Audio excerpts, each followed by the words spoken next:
The heat in Willow Creek always hit differently in late August. Not sharp. Not burning. Just heavy, like the air was trying to hug you and choke you at the same time. I remember wiping engine grease off my hands that Sunday afternoon, closing up the tiny repair shed I call a garage. The place isn't fancy, but it keeps the lights on, keeps the bills paid, and keeps peanut butter sandwiches on the table for my 9-year-old daughter. Name's Grant Miller, by the way. Dad. Mechanic. Full-time worrier, part-time optimist. And that day, all I wanted was to clock out early and take my little girl, Hazel, to our fishing spot by the river.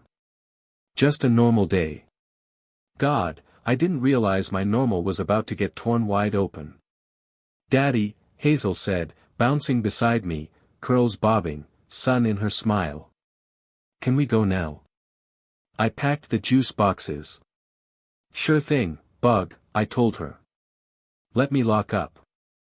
We climbed into my old Chevy, the one with a cracked dashboard and the permanent smell of pine cleaner. Hazel buckled in and immediately launched into a story about how she's pretty sure the raccoon behind our yard is trying to be her friend.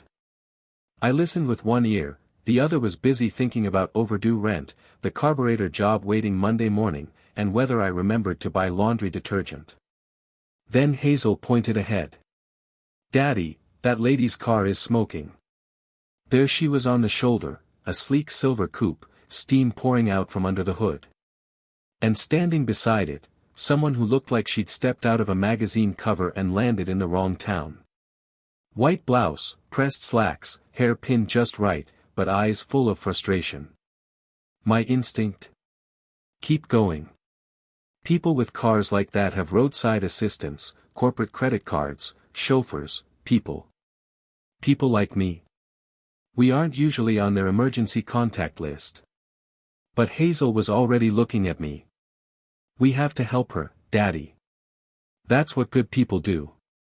And damn it, that's all it took. We pulled over. The woman turned, and I swear the world tilted a little. Not because she was beautiful, though she was. Not because she looked familiar, though she kind of did.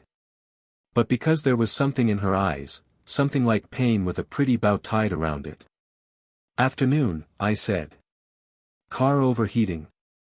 She let out a breath. Feels like it's doing more than that. My name's Lena. Anne. I'm guessing you know more about engines than I do. I'm Grant. This is Hazel. And I can take a look. Lena smiled at Hazel first, a soft smile, like she remembered how to be gentle only around kids, then stepped aside so I could pop the hood. The moment I saw the busted hose, I knew it was toast. Not a dangerous fix, but not something she could handle alone. As I worked, Hazel, of course, chattered away, asking Lena where she was from, whether she liked animals, and if she wanted a juice box. Lena knelt down, ruining those expensive pants without a second thought. You're very kind, Hazel. You look sad, Hazel replied bluntly. Like your smile is pretending. I froze.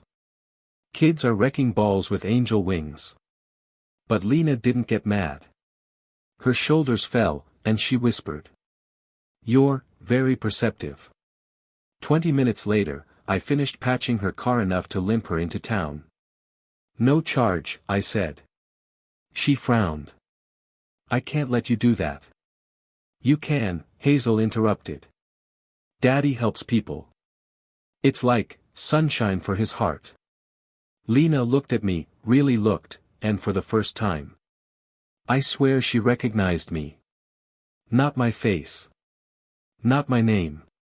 Just something in me. Something old. Before she left, she pressed a business card into my hand. Heavy cardstock. Embossed letters. Lena Wyatt, CEO, Wyatt Technologies. And my heart dropped into my stomach. That name. That last name. I hadn't heard it in 20 years, since the summer I'd had my heart ripped out by a girl named Elena White, my childhood best friend, first love, and the person who disappeared from my life without a goodbye. Elena White. Lena Wyatt. Damn it. All at once, I knew. But she didn't. Not yet. Monday morning came with rain clouds and a broken alternator someone wanted fixed, by noon if possible. My mind wasn't in it. My hands were busy, but my head kept replaying sunlight on Lena's face, the sadness Hazel spotted instantly, and the name on that business card. My chest tightened every time I thought it. Elena. The girl who used to climb the water tower with me. The girl who used to draw galaxies on her jeans when she was bored. The girl who used to swear we'd leave this tiny town together. Then she vanished at 17. No warning. No explanation. And when I tried to find her, her family simply said, "She's gone. Forget her." But the thing about first love is, you don't forget. You carry it like a bruise under your ribs. By late morning, thunder rolled in. I was wiping grease off my hands when I heard the bell above the shop door. "Daddy." Hazel called from the office. "There's a fancy lady here." I stepped out, and there she was. Lena. Elena. My ghost. Standing in my cramped garage, heels sinking into the oil-stained concrete, clutching a tray with 2 coffees and a paper bag from the bakery I couldn't afford unless it was Hazel's birthday. "I brought peace offerings," she said with a nervous laugh. "Hazel mentioned you like black coffee." My heart did that stupid thing, that teenage boy summer crush thing, where it kicked into my throat. "Lena, what are you doing here?" She swallowed. Her eyes flicked around the room. Warm cinematic sunlight poured through the windows behind her, soft gold, dust floating in the air. "I needed to see you again," she admitted. Not flirtatious. Not manipulative. Just honest. And truth is, I needed answers. We went into the office. She sat, carefully folding her hands like she was afraid to break anything, or maybe afraid she was the one who might break. I didn't waste time. "Your real name's Elena White, isn't it?" Her breath caught. A tiny nod. 20 years dissolved between us like it was nothing. All at once she looked younger. Softer. More like the girl with paint on her jeans. "I didn't think you'd remember," she whispered. "How could I forget?" Her lips trembled. "I'm sorry. For everything. I never wanted to leave the way I did. The words died. Her eyes filled with something raw, pain, guilt, longing, all tangled together. Before she could say more, my phone rang. School nurse. Hazel's asthma. Terror punched me in the chest. I grabbed my keys. "Lena, I need to." "I'll drive," she said without hesitation. "My car's faster." And just like that, the woman I hadn't seen in 20 years was racing me through backroads in a luxury car, windshield wipers fighting the rain, my entire world, Hazel, sitting in the school infirmary struggling to breathe. Lena drove like she'd been doing it her whole life. Focused. Calm. Steady. When we reached the school, Hazel flung herself into my arms. "It hurts, Daddy." Her breaths were too fast. Too shallow. Lena knelt beside us, her voice soft, soothing. "You're okay, Hazel. We've got you." And suddenly it wasn't about Elena. Or the past. Or heartbreak. It was about the 2 people I cared about most, one from my present, and one from my past, somehow overlapping in one impossible moment. Back home, after the nebulizer treatment, Hazel asked.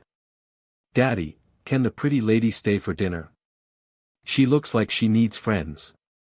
I opened my mouth to say no. But Lena whispered, so quietly I almost didn't hear. "I'd like that." And something in me cracked open. Some old, rusted hinge inside my chest started turning again. I let her stay. Dinner felt like stepping into a dream I wasn't sure I had permission to enter. Hazel showed Lena all her drawings. Lena, the CEO, the billionaire, the woman with her guard welded shut, sat on our worn couch cross-legged, barefoot, listening to every word like Hazel was the most important person alive. Warm cinematic glow. Soft laughter. The feeling of something stolen being returned. And me?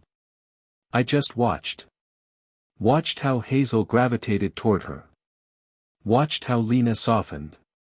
Watched how the pain behind her eyes flickered, dimmed, faded just a little. After dinner, when Hazel finally fell asleep, I found Lena standing in the hallway staring at a photo of Hazel and me at the river. "She looks like you," she said. "She has her mom's smile," I answered. Lena turned. "Grant, can I ask, what happened?" So I told her. About Emily. My wife. Hazel's mom. The car accident 3 years ago. The grief that almost broke me. The daughter who pulled me back. Lena's eyes filled. "I'm so sorry. I didn't know." "And you?" I asked quietly. "Why did you leave?" The question hung heavy. Her jaw tightened. Her voice trembled. "My father," she whispered. He ruined everything. He found out about us. About my plan to stay in Willow Creek. About how serious we were. "We were kids," I said softly. "We were in love," she corrected, voice cracking. Then she told me everything. Her father, a powerful, ruthless businessman, had threatened to destroy my family, my dad's job, our home, everything, if she didn't cut ties. I was 17, terrified, and he held all the control, she said. "I thought, disappearing was the only way to protect you." My knees nearly gave out. 20 years of anger suddenly felt hollow. Like shouting at a locked door without realizing someone was crying behind it. Then came the twist that shattered the room. "Grant," she whispered. "There's more. I was pregnant when I left." I felt like the floor cracked beneath me. "What?" "I was 3 months along. My father found out. He arranged an adoption behind my back. Closed files.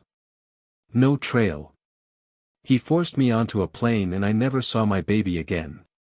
My head spun. My voice barely worked. A girl?" She nodded. "Born February 14th. My heart stopped. Hazel's birthday is February 17th. But Emily and I adopted her on the 20th, 3 days after she was born." My hands shook. "Lena. Hazel. Hazel was born February 14th. She stared at me like the world stopped spinning. "No. No, Grant, that can't." But we both knew. We both felt it. Deep. Bone deep. Truth humming between us like an electrical wire ready to snap. Hazel wasn't just the daughter I adopted. She wasn't just Emily's baby girl. She was ours. Mine and Elena's. And fate, cruel, beautiful, impossible fate, had brought her back to me. The next day, Lena came to the garage with a sealed envelope, Hazel's unredacted adoption records. She hadn't opened it. "We open it together," she said. My hands trembled as I broke the seal. Birth mother. Elena White, age 17. Birth father. Unknown. A lie. One forced onto her. Adoptive parents. Grant and Emily Miller. Expected birth date, February 14th. Actual placement, February 17th. Adopted, February 20th. My legs gave out. Lena covered her mouth, sobbing. "She's ours. She's always been ours." We held each other, two broken people glued together by a child who never knew the truth. But here's the thing. Truth isn't simple. Love isn't simple. Hazel was sleeping upstairs that night, the same night Lena asked the question that had been burning holes in both of us. "Grant, what happens now? What am I to her?" My voice cracked.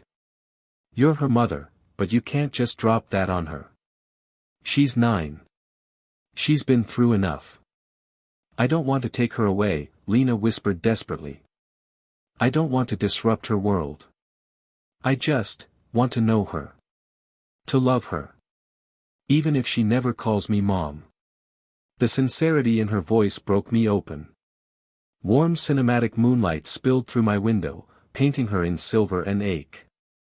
I stepped closer. "Then we take this slow. We protect her heart. And we figure out what we are." She looked up at me.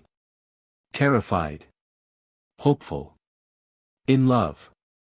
Still in love. 20 years later. And for the first time in a long time.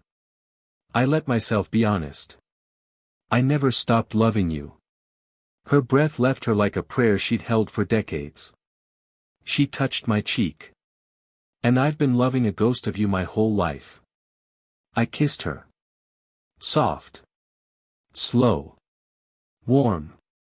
Like the kind of kiss that makes you forgive the universe for every cruel twist. Later, when we sat on the porch listening to cicadas, she asked, "Do you think Hazel will ever understand?" "I think Hazel sees people better than we do," I said. "And I think, someday, when she's ready, she'll know the whole story." Lena rested her head on my shoulder, whispering, "Do you ever wonder what our life would have been if your family and mine hadn't been torn apart?" "Every day," I said. "But we can't change the past. We can only choose what we do with the second chance we got." Across the yard, Hazel slept peacefully through her window, moonlight dancing across the planets she hung from her ceiling. And just like that, our whole solar system shifted. It's been weeks since that night. Lena is in Hazel's life now, as a family friend. For now, that's all Hazel knows. But someday, she'll learn the truth. And I don't know if she'll forgive us. I don't know if she'll feel blessed or betrayed. I don't know if she'll call Lena Mom. Or if Emily's memory will always hold that place. But I do know this. Sometimes family isn't made by blood. Sometimes it isn't made by choice. Sometimes, it's made by fate refusing to let go of two people who loved each other before they even knew what love meant. And sometimes fate gives you a second chance. The real question is, what would you do with it? So tell me. If you were in my shoes, would you tell Hazel the truth? Would you let Lena be her mother again? Or should we protect her from the past forever? Drop your thoughts in the comments. This is one of those stories where there isn't a right answer, only the one your heart chooses.